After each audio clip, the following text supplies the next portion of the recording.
since brevity is the soul of wit. More of your conversation would infect my brain. Romeo, wherefore art thou Romeo? To speak of him as my kinsman, he's a most notable coward, an infinite and endless liar, an hourly promise-breaker, the owner of no one good quality worthy your lordship's entertainment. I'd beat thee, but I should infect my hand. The lady doth protest too much, methinks. The course of true love never did run smooth. I'm Lindsay. And I'm Aiden. And you're listening to the Vix Pod. We are here today to discuss William Shakespeare's possibly first on most of the lists of chronological lists anyway of William Shakespeare's works, his first play, Two Gentlemen of Verona. Mm-hmm. And before we get started with our in-depth analysis, we're trying something a little different. We're going to do a 30-second synopsis. It's Aiden's turn. He drew the short straw, so Aiden is going to give you his best 30-second synopsis of The Two Gentlemen of Verona. Aiden, are you ready for this? Not at all, but we'll give it a shot anyways. For long-time listeners, you'll know that Aiden is terrible at remembering names, so this is going to be interesting. Well, and sometimes plot details, so this should be really fun today. I'm really looking forward to it. Aiden has 30 seconds. 30 seconds are on the clock. Aiden, go. So there are these two bros, Proteus and Valentine. They're both from Verona. That's where the title comes from. And Proteus is like, oh, I'm in love with a girl. I don't want to leave. But Valentine's like, I'm going to go check the world. So he goes to Milan. Valentine does. Proteus stays behind with his love, Julia. But then Julia's like, I don't know. And then Proteus goes off to Milan as well, where Valentine has fallen in love with another woman named Sylvia. And they're totally doing, oh my God, there's no way that's 30 seconds. This is impossible. That's time. Wow. Got to Milan. I got to Milan. So, I mean, it's there, I guess. Do you want to finish the Yeah, synopsis? okay. So basically, there's some love triangles. Proteus also falls in love with the same woman as Valentine, gets Valentine kicked out of Milan by the Duke of Milan. In order so that he can put himself up as the lover for Sylvia is her name. And meanwhile, Julia has come back from Verona and is there in Milan too, dressed as a dude, spying on Proteus, keeping tabs on him. And wow, yeah, we need to do this like a 2-minute synopsis. But anyways, yeah, and then eventually everything winds up with all four main characters wind up in a forest, and Proteus tries to rape Sylvia when she's not interested in him, and then Valentine saves the day, and everyone gets married to the people they were originally in love with. Yeah. It's typical Shakespeare. Yeah, wraps up, nice little bow. Mm-hmm. That's it. The end. Goodbye now. No. Basically, that's it. I mean, let's be honest. That's the plot. There's not much more to say about that. But we will have much more to say on all the pertinent details within that rather simplistic plot. If music be the food of love, play on. So yeah, The Two Gentlemen of Verona, as we said up at the top, widely believed to be one of Shakespeare's first plays, if not the first. It's hard to date the plays. There's no accurate records of when they were written. All that most people have is maybe performance notes when they were first registered to be performed in London, or diary entries for I saw this play by this guy named Shakespeare. Shakespeare. Well, they don't say I heard. They don't say I saw the play. They say I heard the play. Yes, I listened to the play. True. I heard the play. Yeah. Because it was much more about listening to the language and hearing the language. But either way, yeah. So diary entries or references to contemporaneous events. And Two Gentlemen of Verona is always listed as very early play. So sometime between 1589 and 1593 is when the play is supposed to have been written. And it's kind of a... I mean, it introduces a lot of the themes that Shakespeare later plays with in a lot of the other plays, Twelfth Night and The Taming of the Shrew, with cross-dressing and all kinds of subterfuge and characters doubling up, playing, men and women. But it's very tentative. It's very, I don't want to say immature, but it does feel kind of simplistic and amateurish. And I think the next play we're going to be doing is The Taming of the Shrew, which, Taming of the Shrew doesn't have any Did I say Taming of the Shrew? Yeah, no, it doesn't have cross-dressing women, but Right, it has strong women. Strong female is what I was going to get characters, at. yeah. So the cross-dressing and the strong women, two themes that Shakespeare is going to play with. And yeah, like I said, Taming of the Shrew comes next, and there's much more maturity, I feel like, in that play. So it's interesting that this is the first play, and it is so amateurish. Yeah, it really does have a feel that's... I mean, there's very simple structure. Like, the plot really is that simple. There's only 4 characters. The B plot, if there was one, really, is maybe a little hints of things about their servants, Lance and Speed, have these little kind of... they're not even plots. They're just little scenes where their characters are created and expanded upon. Yeah. And then they just kind of hang out there, and then they're not really connected to anything. Like, the plots don't merge or connect very well. There's a bunch of random stuff that just happens. Like, when Valentine gets kicked out of Milan, all of a sudden he runs across some outlaws, and they're like, oh, we'll make you our king because you're well-read. Like, that makes any fucking sense. You have the languages. yeah. Like, it's really kind of bizarre. Just like, by any measure, really, just bad writing generally. Yeah. That's not to say all the writing's bad. There's some beautiful language. and stuff I in mean, here. some of the early scenes that I liked it when I was reading it. I actually enjoyed it. In the productions, it seems a little funny to watch it, but I really like the scene early on. Yeah, it's Act 1, Scene 2, where Julia and Lucetta are... Lucetta brings the letter to Julia, and she like refuses to read it, but then she really secretly wants to read it, and she spends an inordinate amount of time trying to piece the letter together after she's ripped it up. I mean, that's kind of it's what I love about that is that it shows how Julia's indecisiveness, which I think is supposed to stand in for all women's indecisiveness. Yeah. But I like the way that it's shown rather than told. Yeah. You don't have characters commenting. Says, Julia's so exactly. Yeah. You've got her actually acting it out. So depending on the production, and I've seen this now 3 times. We've seen it. We'll talk about the BBC production, the 1983 one. There's a silent film that we watched, and then we saw it live. Performed live here in Edmonton. Performed by the Free Will Players. And it's different each time you see it, but it's fun to read, and it is really interesting that letters play such an important role in a play about love and language, and you've got all these words written on paper. It's kind of fun to see that kind of thing play out. Definitely. What's mine is yours, and what is yours is mine. So, Linz, let's go over kind of your main points. What are the things that really stood out at you about this play? You know, watching it, reading it, the language, the characters, anything really jumps out at you? Well, I mean, at its heart, it's a love story, but I mean, we both read the Folger Shakespeare version of the play, and there's a really fascinating essay there that kind of talks about the difference between romantic love and kind of this filial friendship love between bros kind of thing that was very popular at the time. And it's different from, it's not homoerotic love, but Shakespeare tends to play with that a little bit, which is where a lot of the things regarding Shakespeare's own sexuality kind of comes into play. Yeah. Modern audiences read that, or modern scholars sometimes read that as Shakespeare playing with his own, or exploring his own feelings about his own sexuality. But it is interesting that you have, Julia in love with Proteus, and you have Sylvia in love with Valentine, and you have these 2 men who are so immature in their romantic affections, and their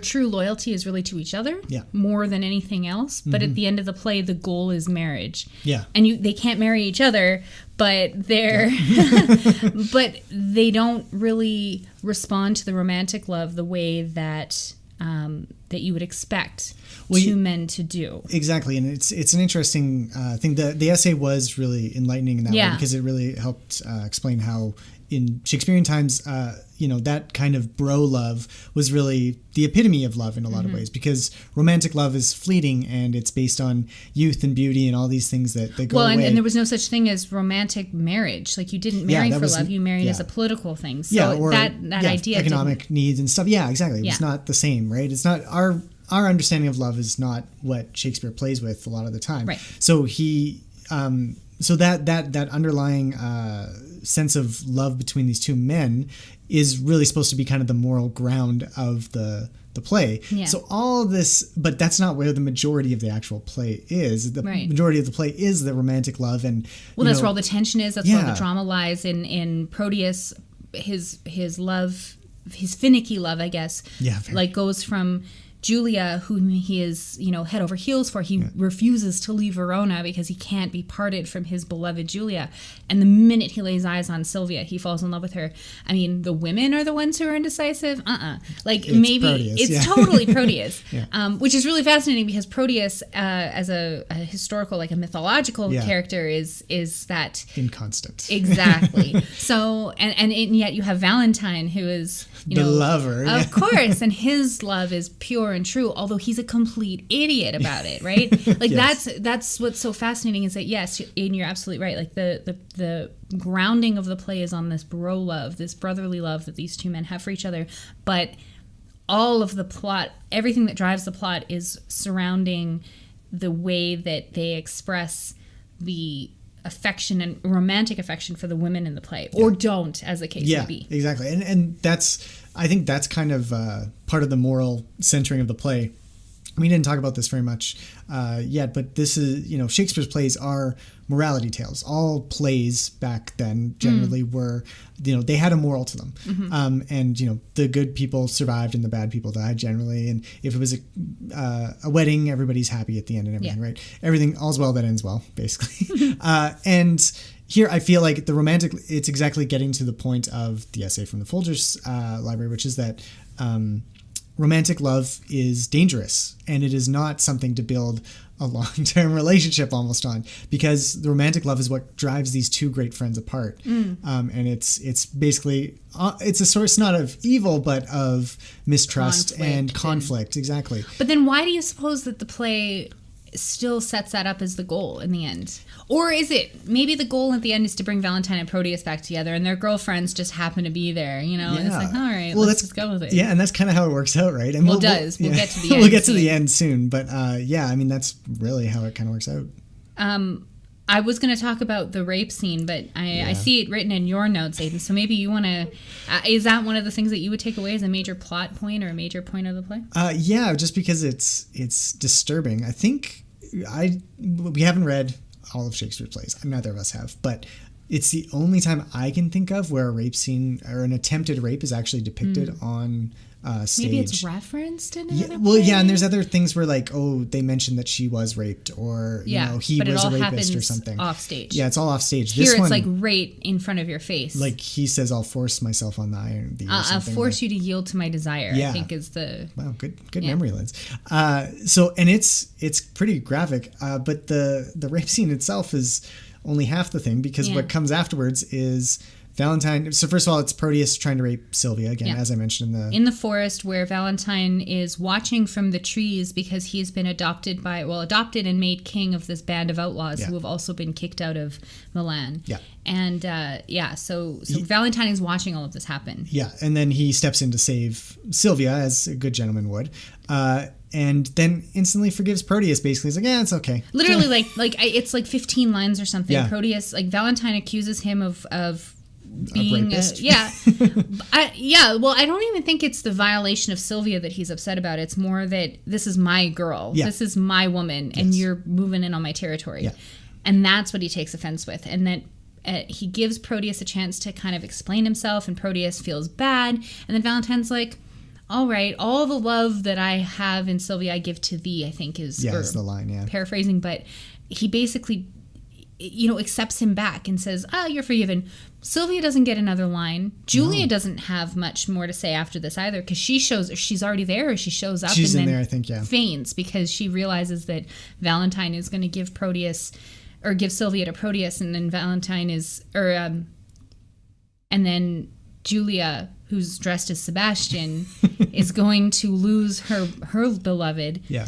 So that's when her ruse is exposed. Yeah. But like these two women who have had great injustice done to them in their own way are kind of completely sidelined. silenced. Yeah. They're basically non-entities at the end. I mean, even so, the play ends with the Duke arriving and him basically saying, "Oh yeah, everything's forgiven. You guys can come back to Milan." And There's also a third suitor, Thurio, who is trying to win Sylvia, but Valentine just balks says, "Yeah." at the very end. Yeah, when Valentine challenges him, and so her dad, who hates Valentine, says, "All right, you can marry my daughter." Yeah, because he stands up and he's a man. Like it's very odd.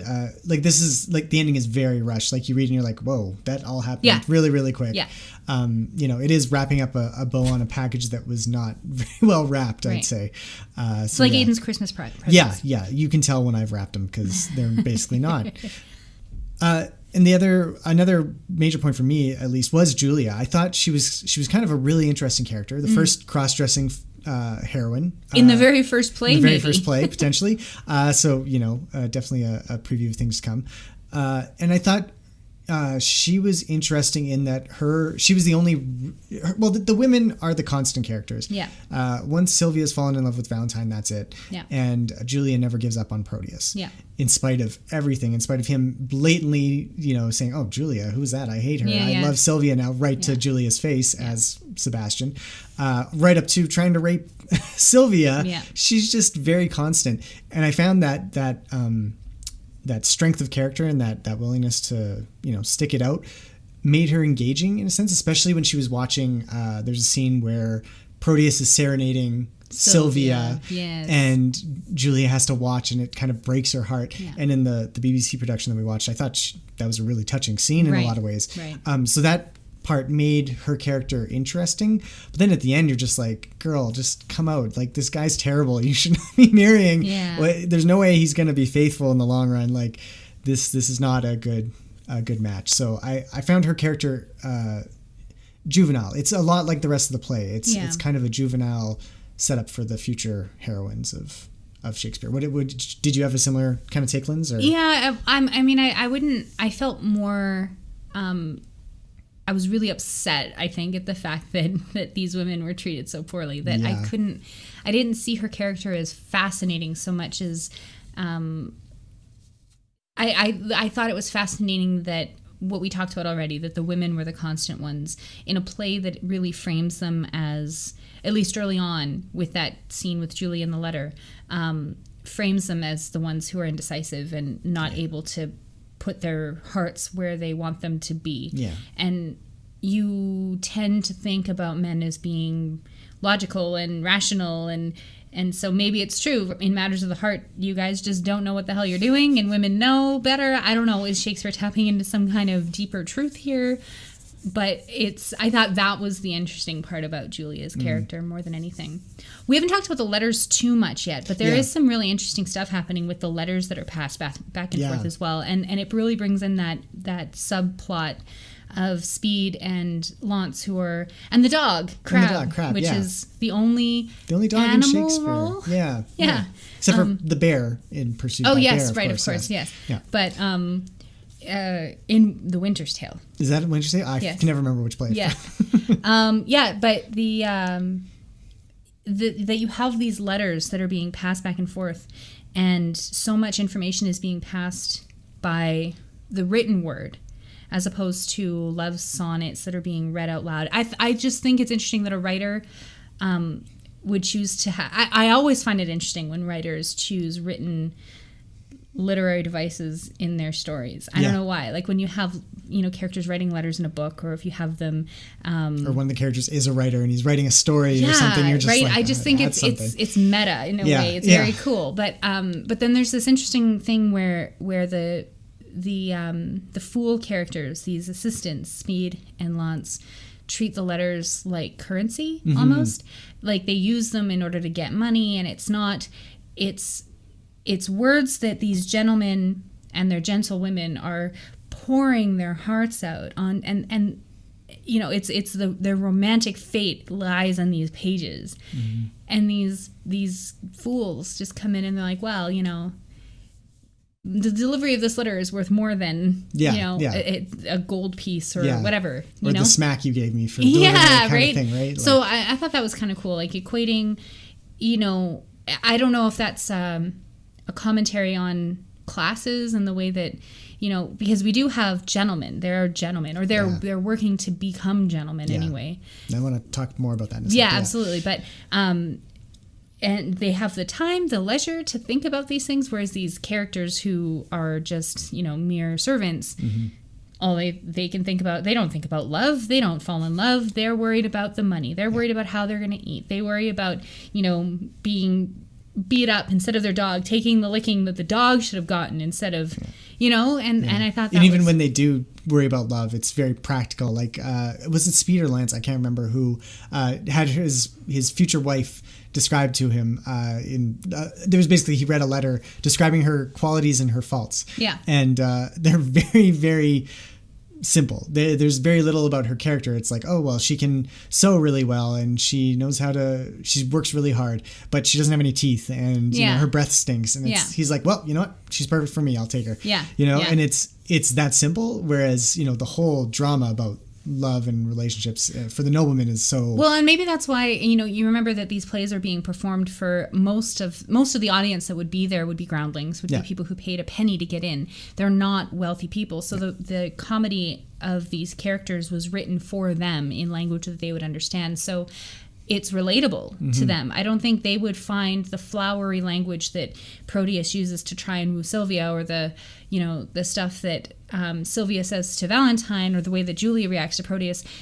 That's more aspirational for them. It's not something that they would necessarily it's not tend something to try to do in real life. Yeah, exactly. It's not the real life. It's the imaginary world of the great nobles but if you were a dude in the munching on your roasted chestnuts and you hear some guy be like, yeah, well, she got no teeth but she can sew, you're like, yeah, she is perfect, actually, sign me up, right? Because that's what he was married to. Absolutely. She's sitting right next to him. Well, standing right next to him.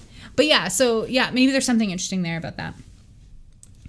So you mentioned the sense of nobility, and that it's in the title. The Two Gentlemen of Verona. And that is kind of an interesting thing to just, again, place into the context. So nobility, there were certain expectations, and being noble was not, and being a gentlewoman or a gentleman was not just a matter of birth. It was also a matter of manners, and which is a relatively new thing. Yes. In this period of time. Yes, I think we could trace it back to Wat Tyler and the Peasants' Revolt if you really wanted to, but we don't have to. Okay. Well, I was just going to draw the contrast to early on it was nobility and knighthood. That was kind of the aspiration of a gentle person. And it's transforming in this time. It's a much more urban, the feudal society is starting to show its creaks, and Shakespeare himself, eventually bought the coat of arms to become a noble. Well, that's exactly the point. It's there's this mobility that was never present in English society before. So you do have something like that. Exactly. And you couldn't just, nobility was no longer just birth. Yeah. It had to be accompanied by virtues. And, all these things are the things that we still kind of consider good, treating people well,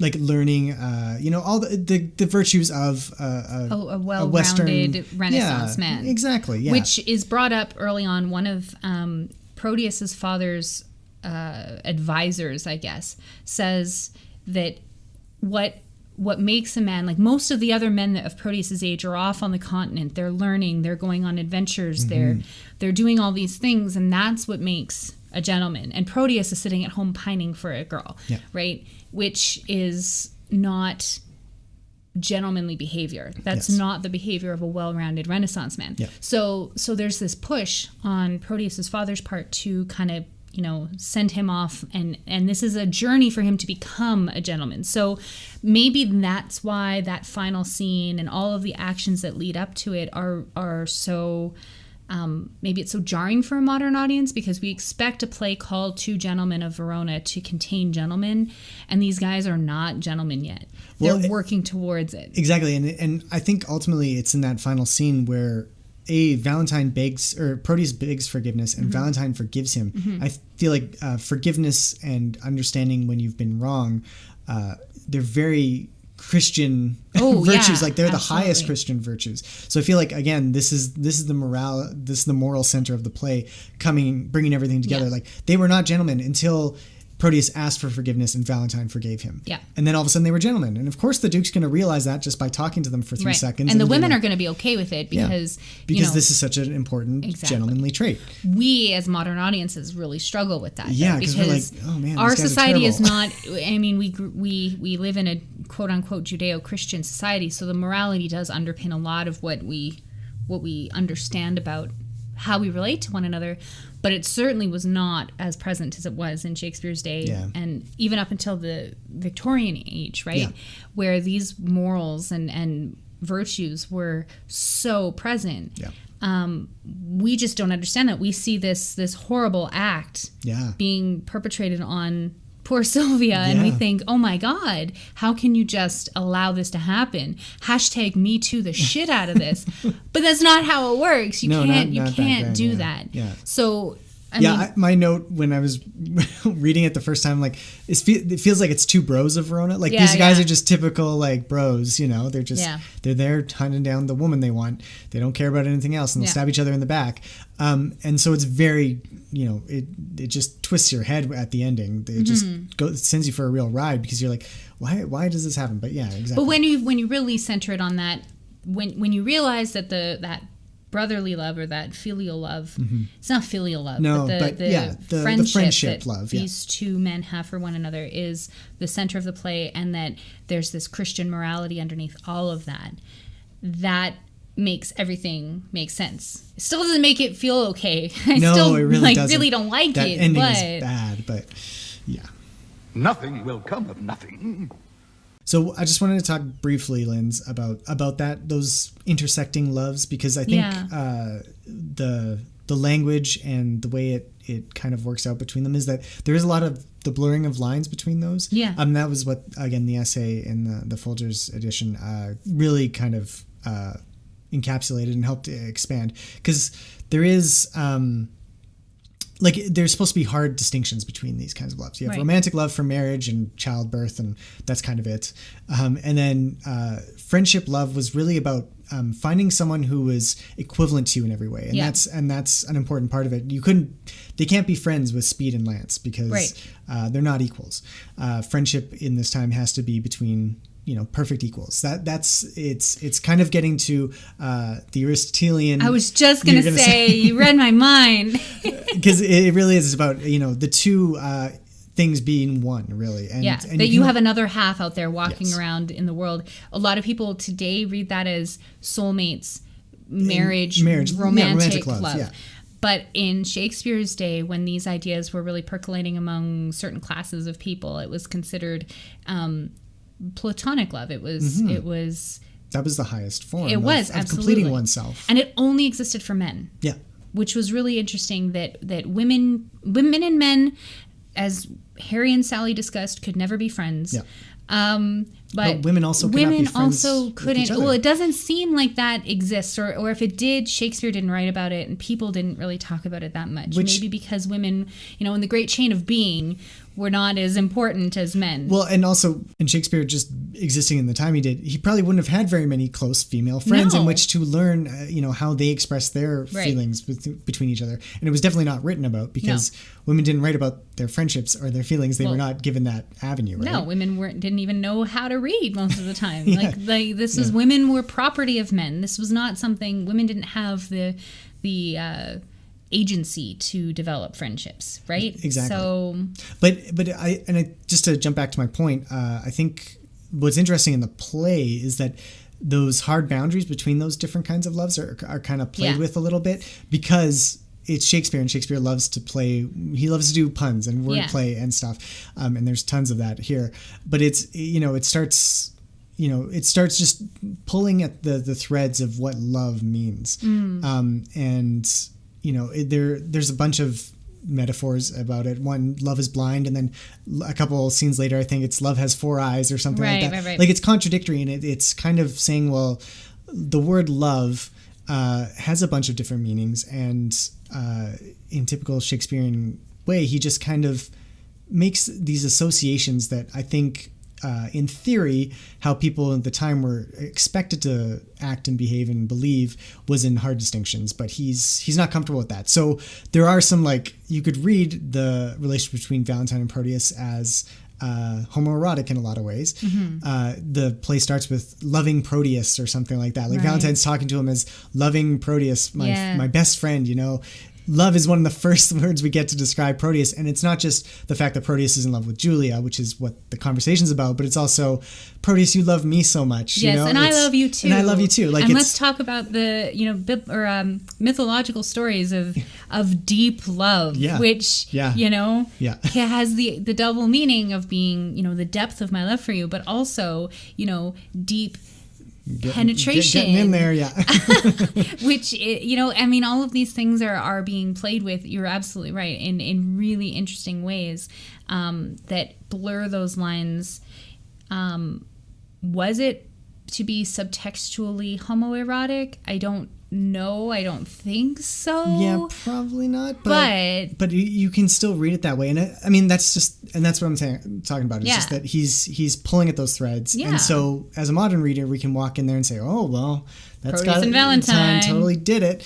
But it's probably not in the context of the play. But that's what makes it so interesting to watch some film adaptations or play adaptations of Shakespeare, because you could read into that, and you could have a really interesting production that does set that up in a way that makes sense, because you can read into that on the page, you can read into that in the text. So maybe that's why Shakespeare is so timeless in a way, because there is a lot of ambiguity if you don't read and if you don't consider the context of when the plays are written.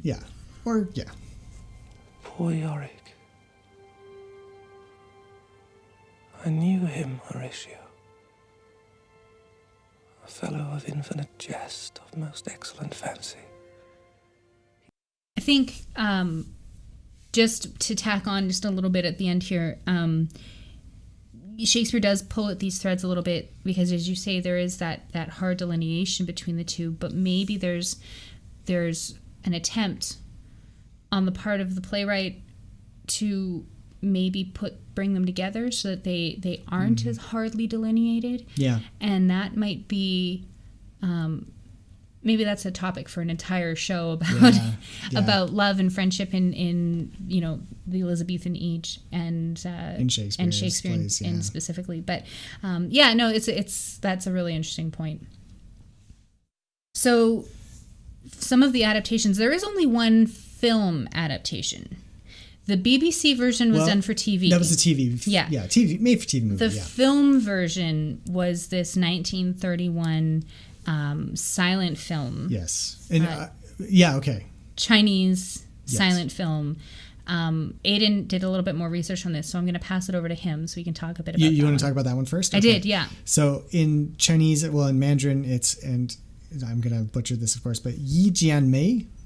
See, all that Duolingo paid off there. It was from 1931, and it's set in contemporary China, and it's a pretty faithful adaptation in a lot of ways, and it's also pretty good at bringing it up to that modernist day of the time, like, because it works out very well with, instead of being gentlemen, they're military officers, and one gets posted to Canton, and the Proteus character stays behind to woo the Julia character, it's actually not too terrible. We found it on YouTube. I'm sure we'll provide a link as well, but it is limited by the limitations of the play itself. Like, it's not a great movie to watch, and it's not just because it's silent. And we should mention there are English captions. Yeah, and Spanish captions. Well, the version we found had Spanish subtitles added on too.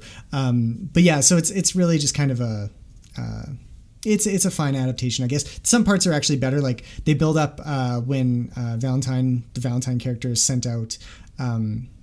he becomes an outlaw. It makes a lot more sense here because it's kind of like a warlord kind of time period in China anyways, and bandits have, a big mystique and stuff. So they have more visual language there to work with, and the character, they spend more time building that up as well. Some of the changes they made were a little bit weird, like making the Proteus character and the Sylvia character cousins. Yep. Which didn't really, and the Proteus character is,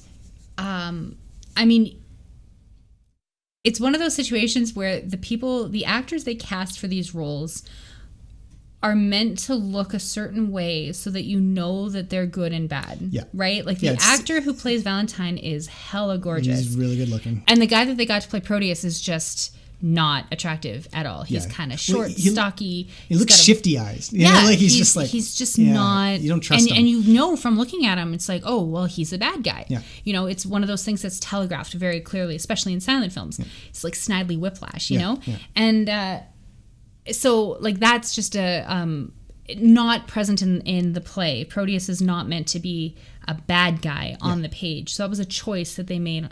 And it's maybe because it's silent. I don't know. Yeah, and it's interesting. The one major change is in the rape scene. Actually, in this version, Sylvia takes Proteus out to confirm that Proteus was the one who got Valentine kicked out of Canton / Milan, and he basically confesses right away, and then he tries to rape her right then. Mm-hmm. And instead, Thurio, the second suitor, or the third suitor, I guess, shows up and kicks Proteus away.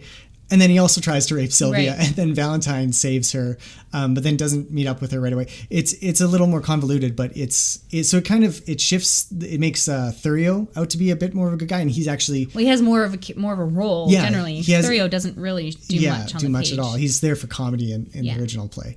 It's slightly different that way.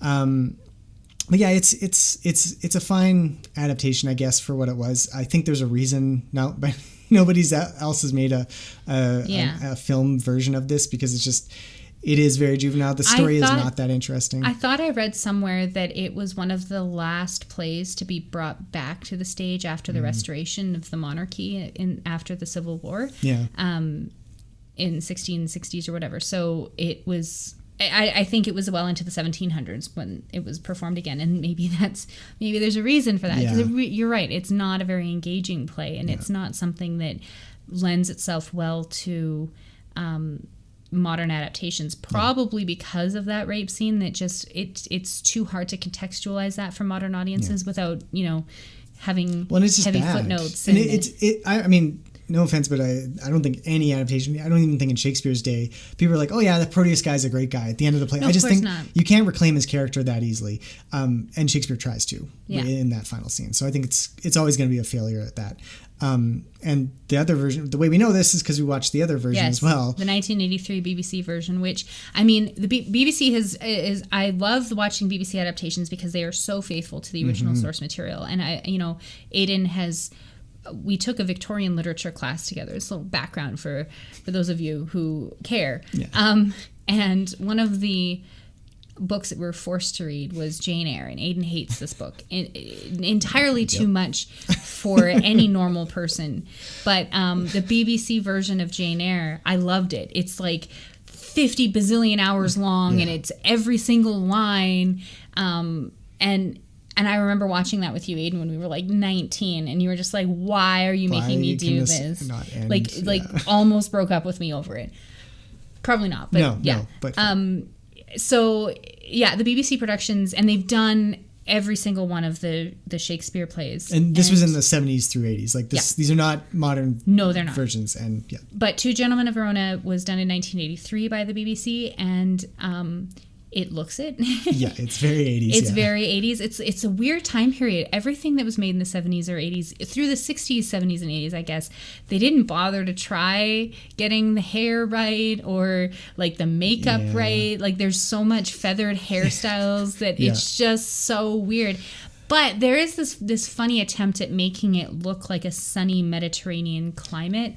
Even though it's on a soundstage in Bristol or something. Yeah, you can tell. Well, no, it was filmed in London. I'm sure. But it's very bright and cheery. But then there are some odd choices to have these little cherubs running around, at various points that are because the BBC productions generally, we haven't watched all of them, but the couple I've glanced at, they are very much staged. Yes. Like they're stage presentations Yeah. that are filmed. Yeah. And there's a lot of long shots. Like it's not like there's a lot of cuts or fancy. No, it's not cinematic. Yeah, exactly. It's like It's not somebody put exactly. it on stage and somebody just happened to be filming it with a camera. And so you notice when they do odd things like cut to the cherubs dancing and looking at the camera and stuff, and it's Yeah. very kind of jarring because otherwise you're in the flow of it as a stage play, and it works well that way.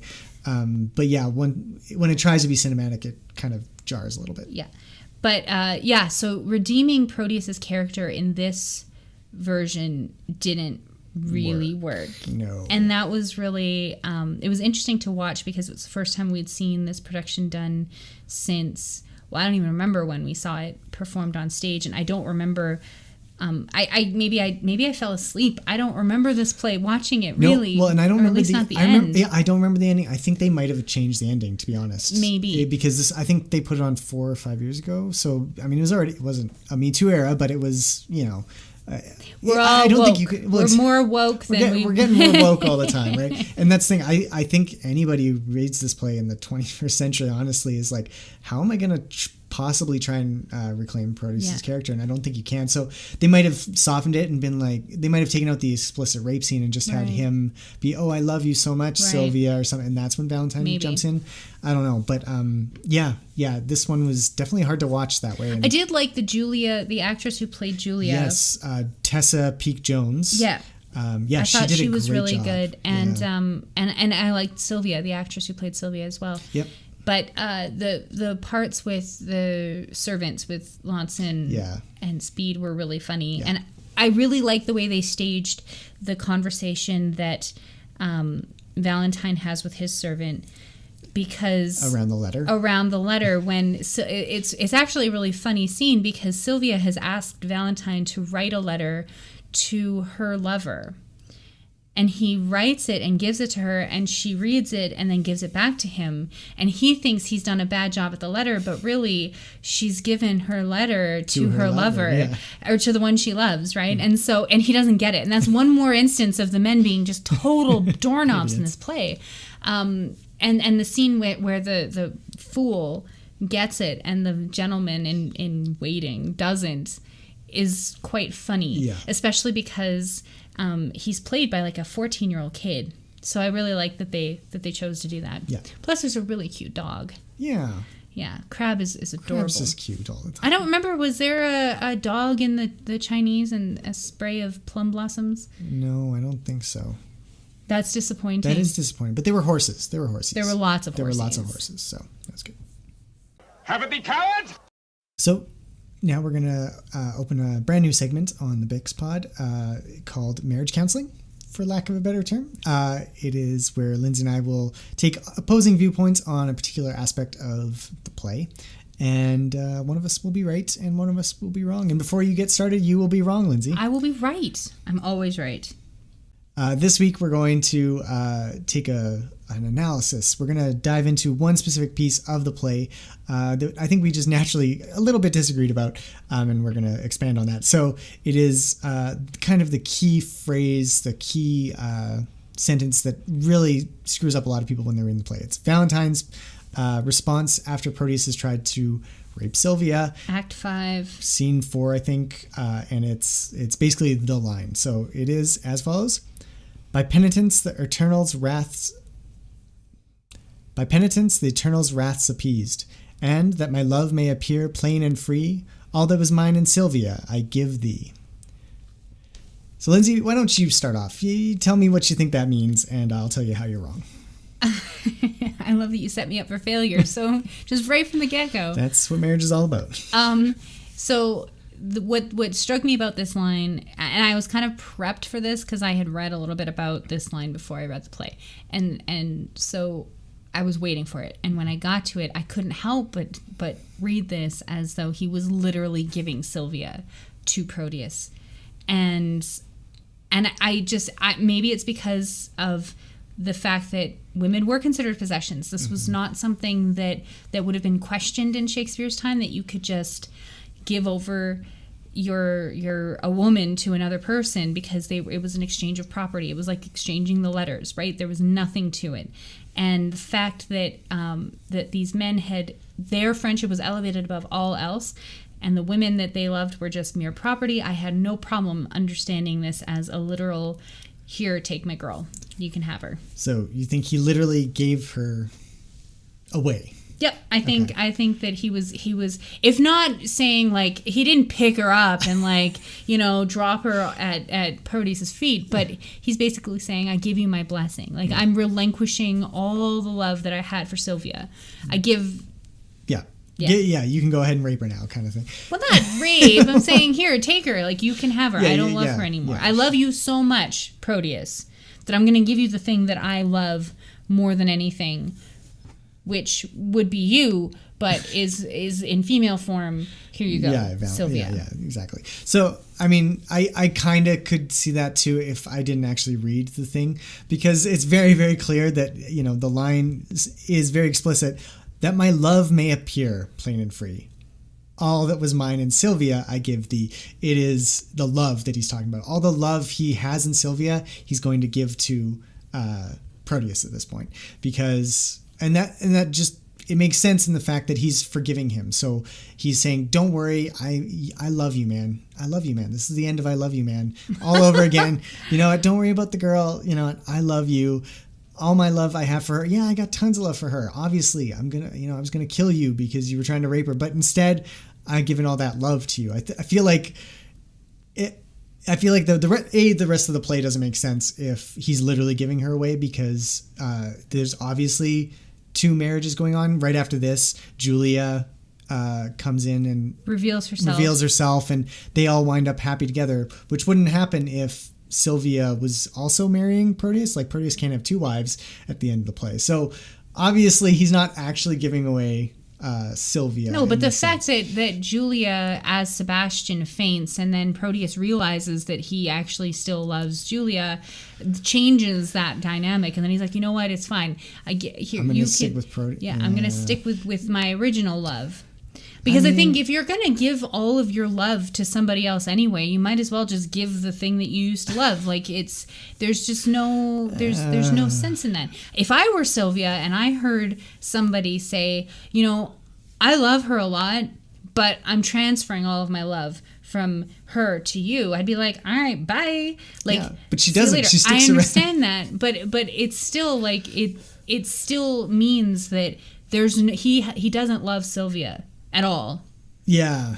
I mean, so whether he's giving his love or he's giving her away, he still doesn't love her.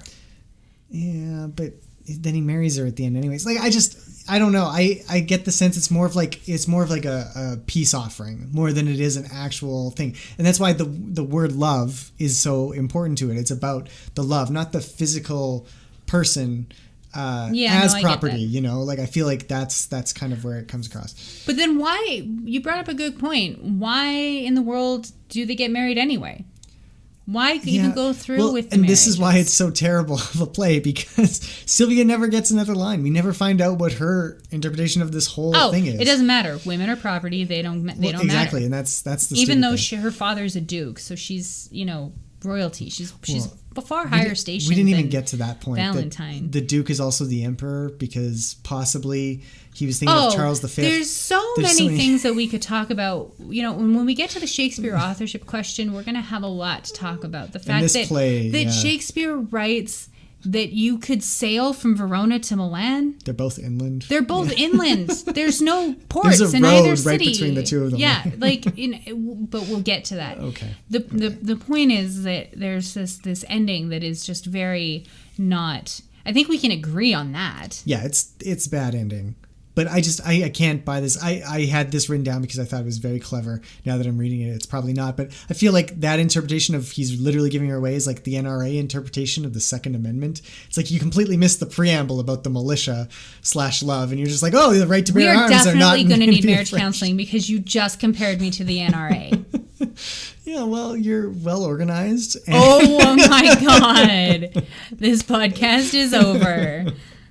I tend to agree partly with you. This is not a very good bickering section. This is the problem. We agree too because much, as you know, if you read the lines, you're right. Like there is.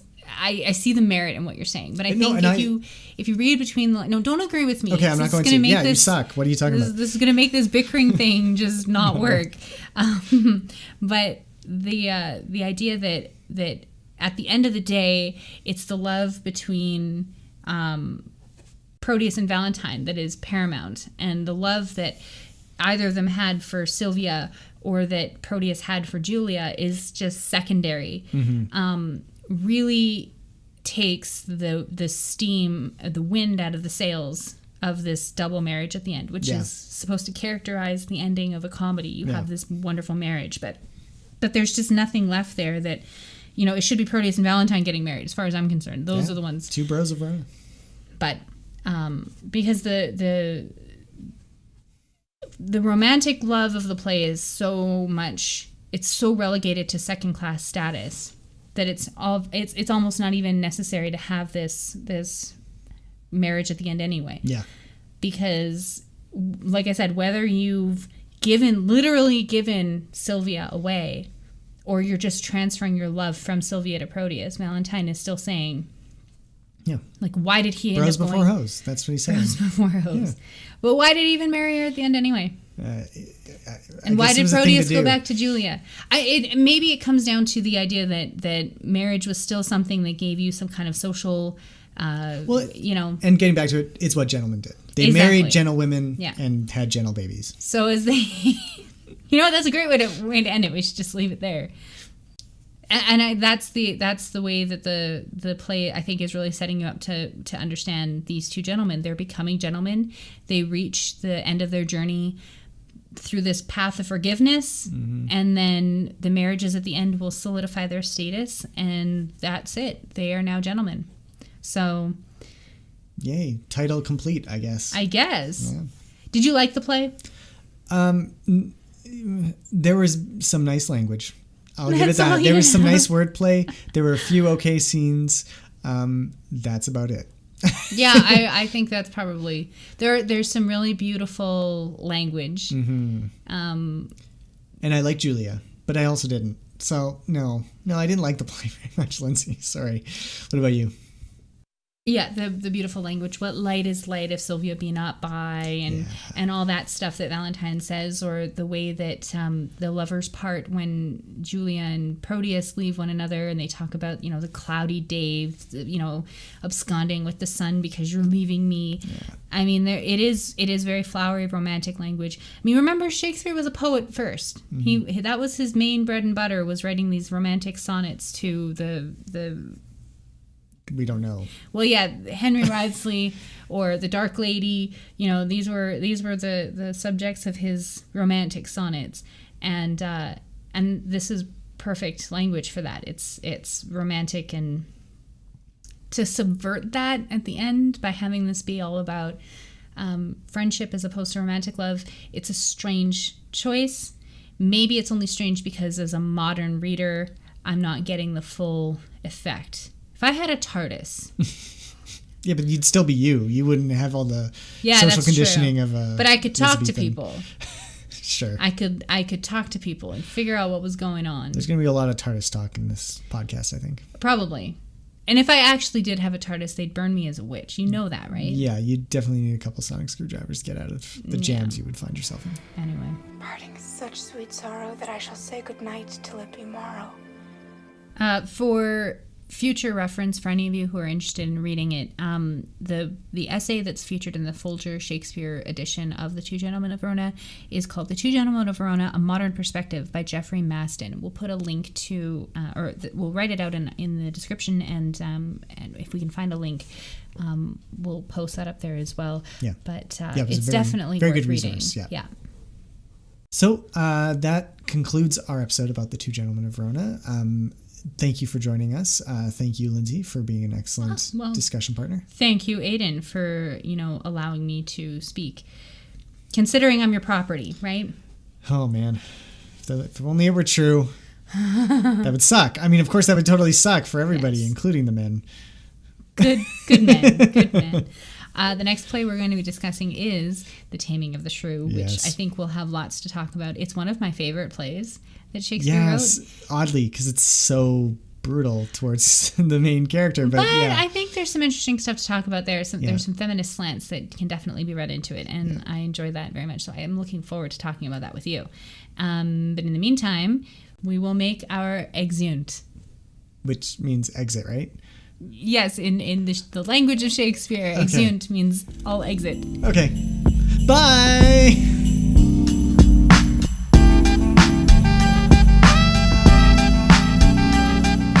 You can find all our episodes on iTunes, Spotify, Podbean, YouTube, or wherever you get your podcast fix. If you want to tell us what you think of Shakespeare, his plays, poems, or any of the topics we discuss, we'd love to hear from you. You can contact us on Twitter, that's @TheBixPod, on Facebook at facebook.com/TheBixPod, or by email at thebixpod@gmail.com.